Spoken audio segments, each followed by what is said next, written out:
मोठी बातमी समोर येते। राष्ट्रवादी शरद पवार पक्षाचे प्रशांत जगताप आता काँग्रेसच्या वाटेवर आहेत अशी मोठी बातमी समोर येते। आज मुंबईमध्ये येऊन महत्त्वाच्या नेत्यांना ते भेटणार असल्याचं देखील कळतंय। तर प्रशांत जगताप हे नाराज होते, त्यामुळे ते वेगळा निर्णय घेऊ शकतात अशी देखील मोठी बातमी समोर येते।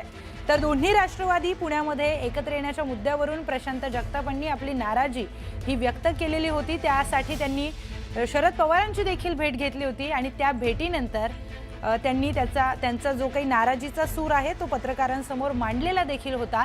आणि यामध्येच आता ही मोठी बातमी समोर येते।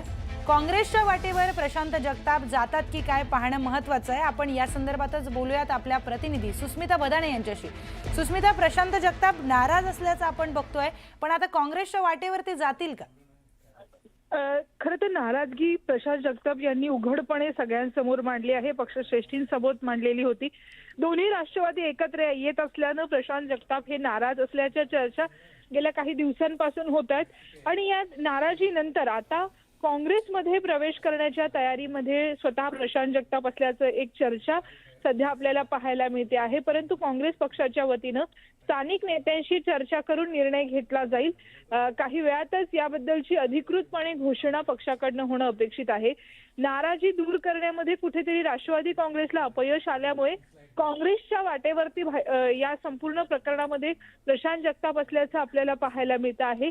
दरम्यान जर प्रशांत जगताप काँग्रेसमध्ये आले तर पुण्यातील स्थानिक काँग्रेसचं नेतृत्व त्याला कसं स्वीकारणार हेही बघणं महत्त्वाचं असणार आहे।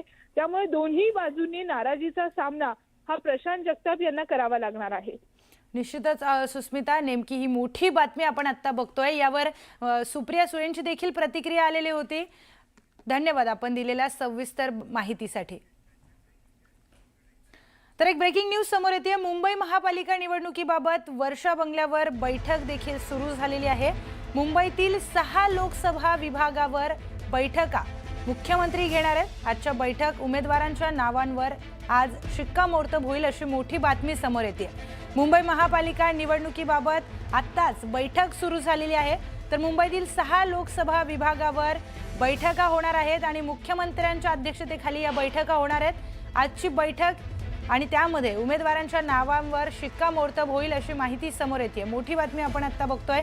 मुंबई महानगरपालिका निवडणुकीच्या पार्श्वभूमीवर ही बैठक अतिशय महत्त्वाची मानली जाते, कारण कुठल्या उमेदवाराला कुठल्या विभागातून तिकीट देण्यात येणार आहे त्यांच्या नावावर शिक्कामोर्तब होईल अशी मोठी माहिती समोर येते। थेट जाऊयात आपले प्रतिनिधी तुषार रुपणवार यांच्याकडे। तुषार, पालिका निवडणुकीच्या पार्श्वभूमीवर अतिशय महत्त्वाची ही बैठक आहे, काय अधिकची माहिती? मुख्यमंत्री देवेंद्र फडणवीस यांच्या उपस्थितीमध्ये मुंबई महानगरपालिका संदर्भामध्ये आपल्याला लोकसभा निहाय बैठक सुरू आहे।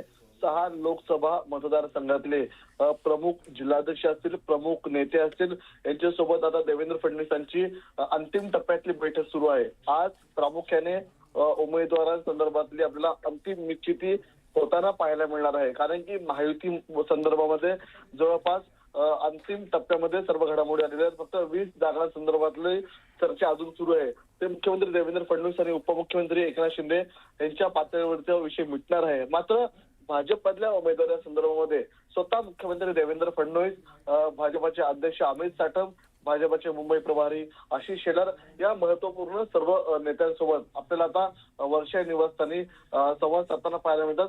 या घडामोडींमध्ये आज प्रामुख्याने मुंबईतल्या उमेदवारांची आपल्याला प्रारूप यादी तयार होईल आणि त्यानंतर पुढच्या 24 तासामध्ये पहिली भाजपाची यादी येण्याची दाट शक्यता आहे। निश्चितच तुषार, पालिका निवडणुकीच्या पार्श्वभूमीवर ही बैठक अतिशय महत्त्वाची आहे। कुठल्या उमेदवारांच्या नावावर शिक्कामोर्तब होतोय पाहणं महत्त्वाचं ठरणार आहे। धन्यवाद आपण दिलेल्या माहितीसाठी।